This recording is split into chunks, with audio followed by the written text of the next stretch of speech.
If there's one animal that's got genuine grandeur, it's a bear. All things bear-like are our subject here, and yes, walruses are distant relatives. But something puzzled early naturalists. Who are the relatives of this red panda? Bears or raccoons? Actually, there are 8 bear species. 2 are found only in Asia, and they're named after the moon and the sun. And then there's the world's largest land-based carnivore, who's also a dab hand in the water.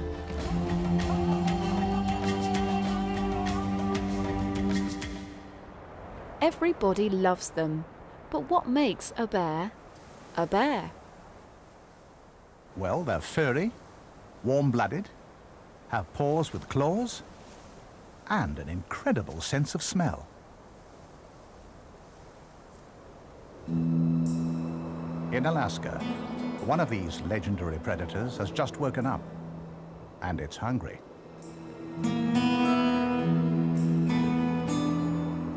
These high mountain ranges, with their remote valleys and deep snow, make the ideal location for a grizzly's den. After sleeping through the harsh winter, the warming spring breezes have stirred this ravenous bear from its 6-month hibernation. Now that it's awake, it has one thing on its mind: food. Over the winter, bears lose up to a quarter of their body weight, and now they have just a few summer months to put it all back on. They nibble on a spring starter of roots.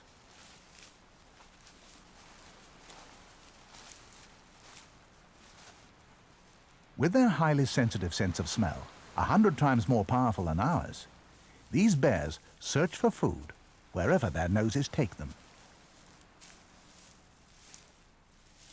The newly budded hillside plants are at first nourishing enough, but like humans, bears are omnivores, and after a few months of vegetarianism, they start craving food with a higher fat content.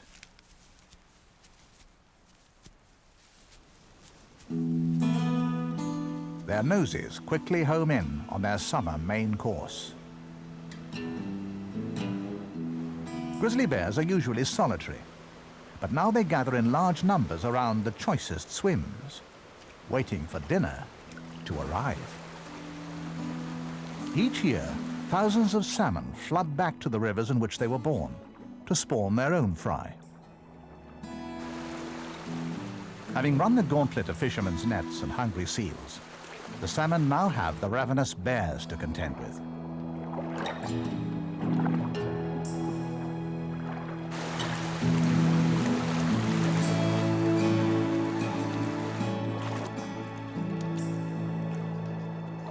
This is a battle of instincts.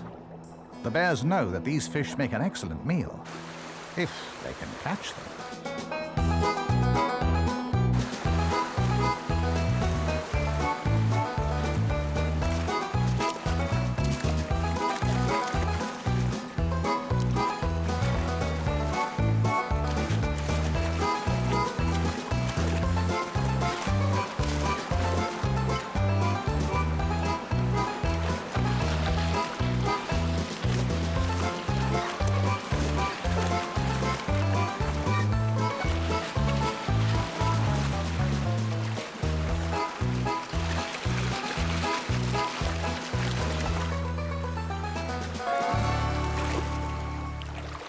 The grizzlies have around 2 months to fill their stomachs with as many salmon as they can get their paws on.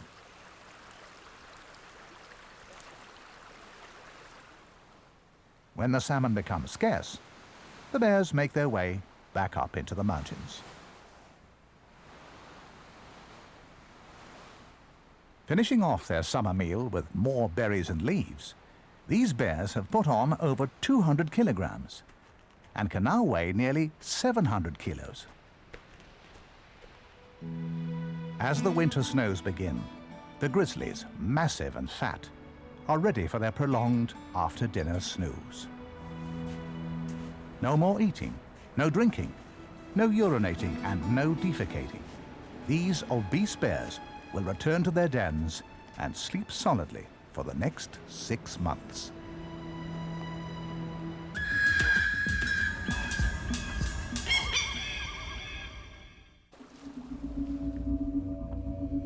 What's a walrus doing in a program about bears? A good question.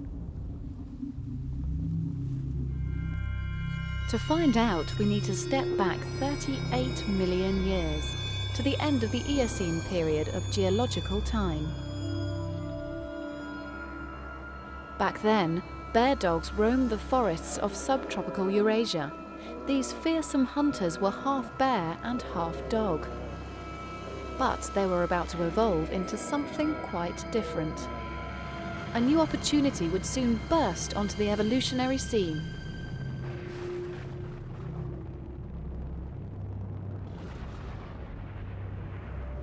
The extinction of the dinosaurs at the end of the Cretaceous is the best known event in geological history.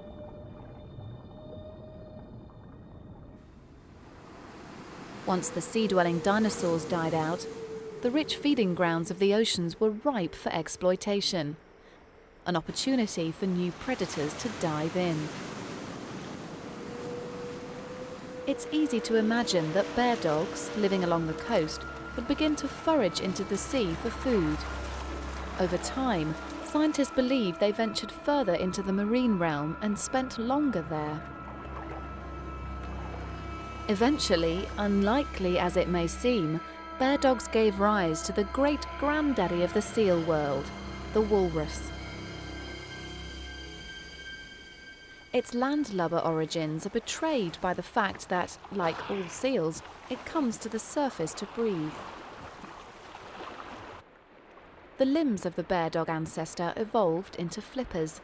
These can propel the walrus through the water at over 30 kilometers an hour.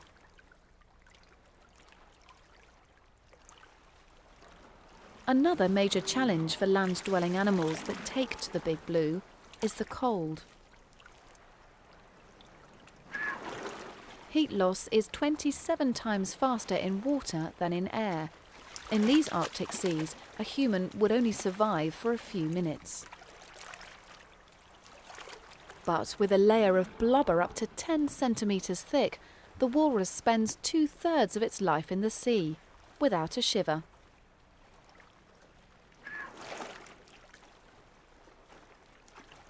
When the water's extremely cold, it transfers blood away from its extremities to its vital organs deep inside.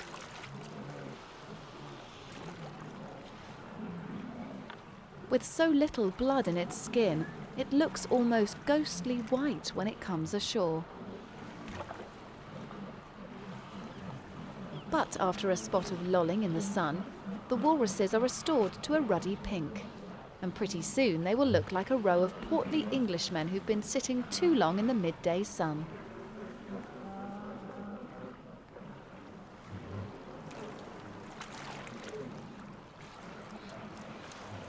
Unfortunately for the walrus, lying on the beach, even venturing ashore at all, can be risky. On Wrangel Island in the Arctic, their distant cousins, the polar bears, are on the prowl.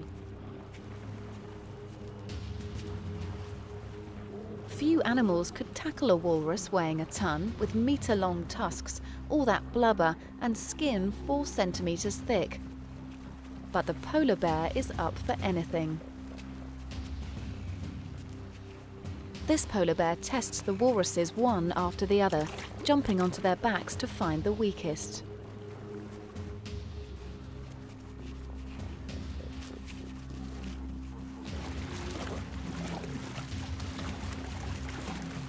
The long-lost cousins are reunited at last, but as predator and dinner.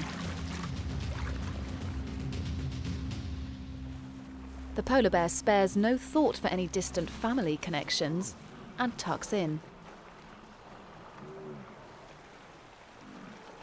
An unlucky day for someone.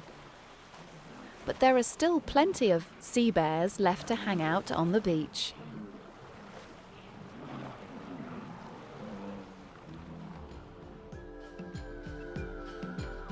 Like the walrus, there's another surprising descendant of those ancient fish-eating bear dogs, raccoons.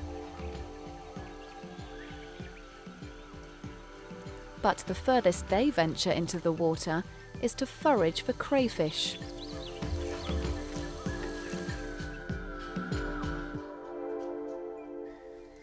And now a bear that isn't a bear. Or is it? In the 19th century, scientists were obsessed with classifying the animal kingdom. But one creature posed a bit of a problem: the red panda. In 1821, Nathaniel Wallich, a Danish botanist, sent a red panda pelt to London so that it could be officially classified as a species new to science. Scientists there puzzled over this specimen, wondering what it could be related to. Was it a bear or a raccoon? The word panda probably comes from an ancient Nepali name meaning bamboo eater. In fact, the red panda, which lives in the high-altitude forests of China, Nepal, India and Burma, is more than that. It will also feed on fruit and nuts, and even mice and birds' eggs. 150 years later, scientists finally concluded that the red panda isn't a bear at all. It's halfway between the raccoon family and the bear family.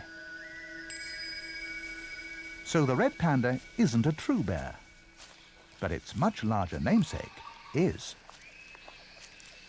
In 1913, the world learned of the discovery deep in the forests of China of another bamboo eater. These really are bears. Their feet and teeth give the game away, and modern DNA tests have proved their lineage. This panda, nearly 20 times bigger than the red panda and from a different family, was dubbed the giant panda.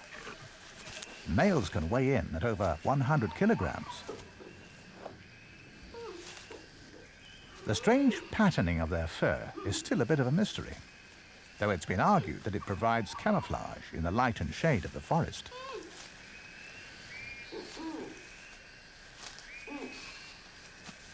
"99% of their diet is bamboo, but the panda's digestive system is strangely ill-designed for digesting the tough plant material, so 4/5 of it passes straight through. This means that to get enough energy from the bamboo, the giant panda has to spend 10 to 16 hours every day just eating.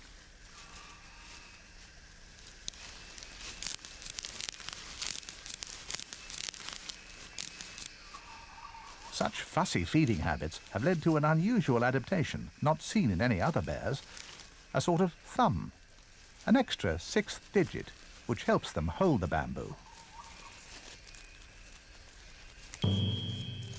Restricting your choice of food to just one plant is a risky strategy, and the giant panda has a precarious future. With only 1,000 left in the wild, they could be eating their way to extinction. So nothing could help them more than the conservation of their bamboo forest, stronghold and refuge of the last wild panda bears. Some bears have a sweet tooth. Do you know how they satisfy their craving for sugar?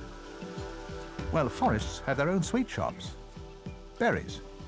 These are rich in sugar, and a single bear can pack away more than 200,000 in a day.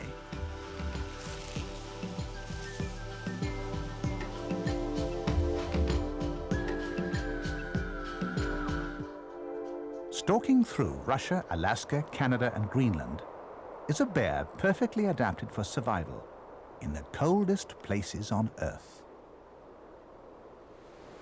Weighing an impressive 1/2 ton, polar bears are the biggest bears in the world. It's the middle of winter, 0 degrees on a good day, -60 on a bad one. Unlike grizzlies, polar bears don't hibernate. Only the pregnant females make their way to the deeper mountain snow and dig themselves in.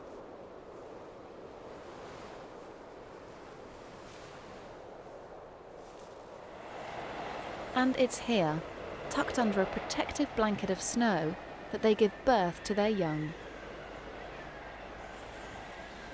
Only when the first rays of sunshine warm the outer layers of the den will the mother emerge, with her litter of cubs. After suckling them for 4 months in the den, Mum is happy to be outdoors.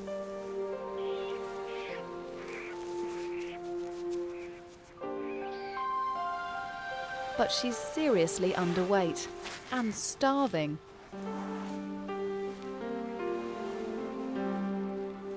The cubs are too young to venture far, but each day she takes them for walks to get them used to the great outdoors.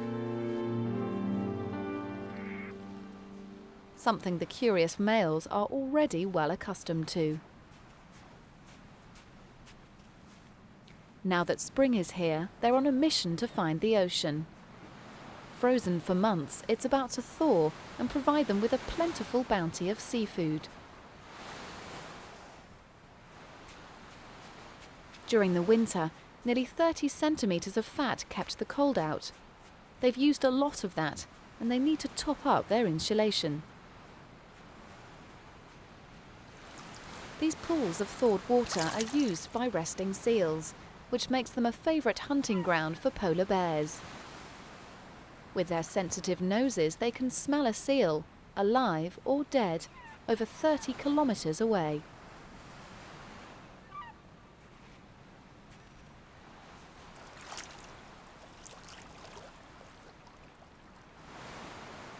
This 3-year-old male has just killed a seal pup, but if he's not careful, he'll lose it to a more experienced and aggressive elder.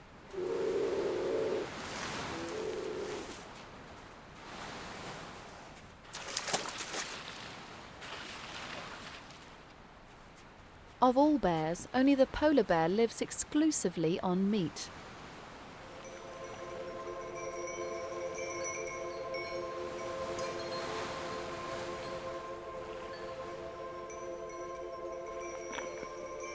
As the ice floes break up and continue to melt, the polar bears think nothing of taking a dip in the chilly water.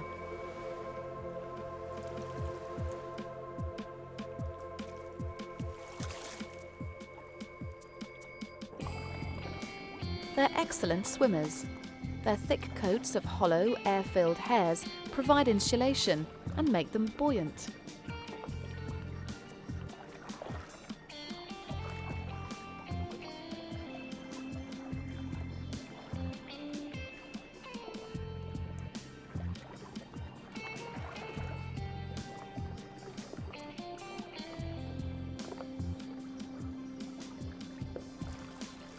Polar bears have large, hairy feet. They're slightly webbed and are good paddles. Even the soles of their paws are covered in tiny hairs called papillae. Once on land, their big feet act like snowshoes, stopping them slipping on the ice or sinking into deep snow.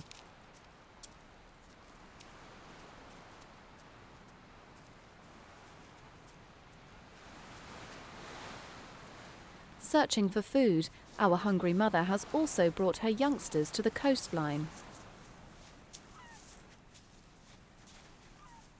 But she's had to travel at the pace of the slowest cub, so she arrives later than the hundreds of other bears who congregate here annually.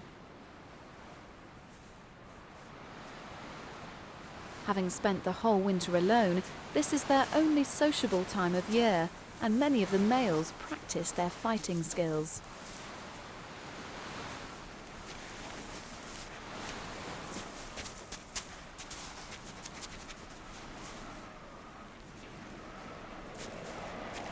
It's a very short summer though in these northern latitudes.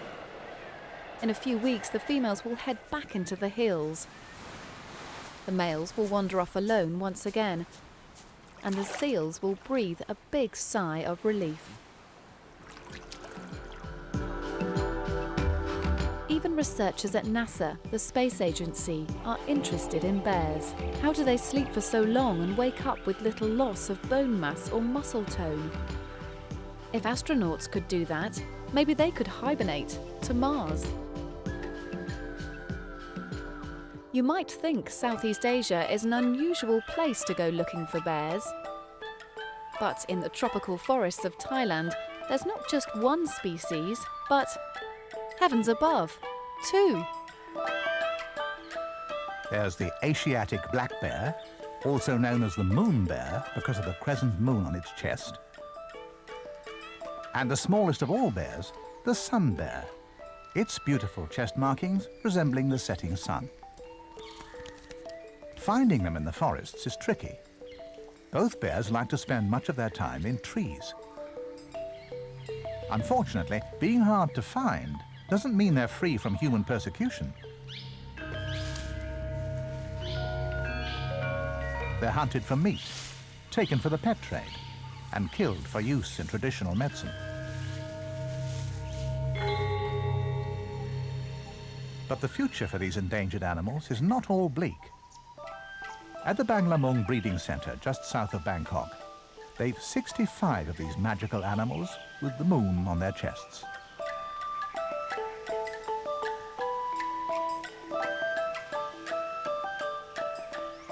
At the centre, run by the Thai Royal Forestry Department and supported by the World Society for the Protection of Animals, they're taking the first steps to redress the balance.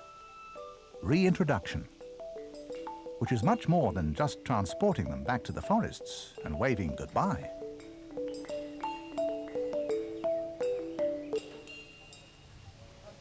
In fact, there are 7 steps to haven. A safe, wild haven, that is. The first is to get the rescued bears into the centre, where a close eye can be kept on them. Since most have been in cages so small they could barely turn around, having room to move is the second stage. Space to manoeuvre and work on their fitness. Stage 3 involves selecting those bears fit enough to survive in the forest and allowing those who are really badly treated time to adjust. So far, 20 moon bears have been identified as possible freedom candidates.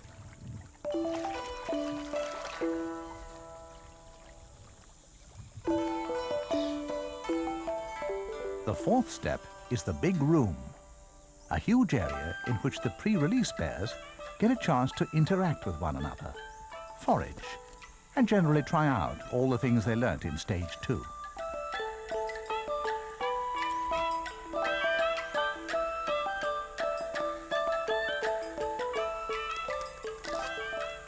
Peering through the fence on the other side of the centre, the even more endangered sun bears are in their own big room, climbing, socialising, and generally going about the bare necessities. There are 30 of them here. They look placid, but they have a reputation for being dangerous, with a tendency to attack without provocation. However, such scare stories can be exaggerated. The sun bears have a vested interest in the goings-on next door, for if all goes well with their moon bear cousins, one day they might also experience the pleasure of being released back into the wild. Stage 5 is in the making. Up north, a large area of natural forest will be fenced off in preparation for Stage 6, the actual reintroduction. In time, the fence will be taken down and the bears will be free once more, completing the story with Stage 7. So what the Thai Forestry Department learn here could well decide whether future generations get to see moon and sun bears roaming their natural home.